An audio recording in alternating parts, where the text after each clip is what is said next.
Mitt Romney launched his campaign on a farm. And this really is what New Hampshire's all about, isn't it? A day like this at a farm like this? President Obama spent 3 days on a bus tour in Iowa. Today we are here at the McIntosh family farms. Most of the crucial swing states are farm states. And yet, what have you heard from the candidates regarding issues of farming? Very little. Very little. Glenn Hurd's family has been farming in Georgia for generations. I'd like to hear that they support the programs that would help us in our bad years. To understand farm politics, first, a little on farming. Farming is full of all kinds of risk. First and foremost, you got to rely on something that's totally unreliable, the weather. And then you can spend a fortune growing a crop only to harvest it and find out the bottom has fallen out of the market.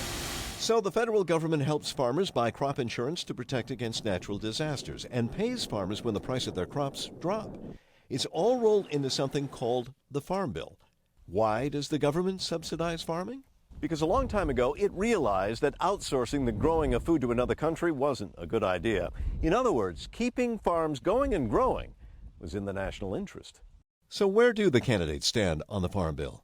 Based on budget proposals advanced by Obama and Romney's running mate, Paul Ryan, it would appear both want to cut it. And by nearly the same amount, between $32 and $33 billion over 10 years. It's what they want to cut that makes it interesting. First, there's something else you need to know. Years back, members of Congress that represented rural districts, they had a problem. They couldn't get members of Congress that represent urban areas interested in supporting any kind of farm legislation. So what do? That's how food stamps became part of the Farm Bill. Today, roughly 1 of every 7 Americans uses food stamps, the program's political dynamite. Democrats want to limit cuts to food stamps by instead chopping subsidies to farmers. Republicans want to spare farmers, instead making most of the cuts to food stamps.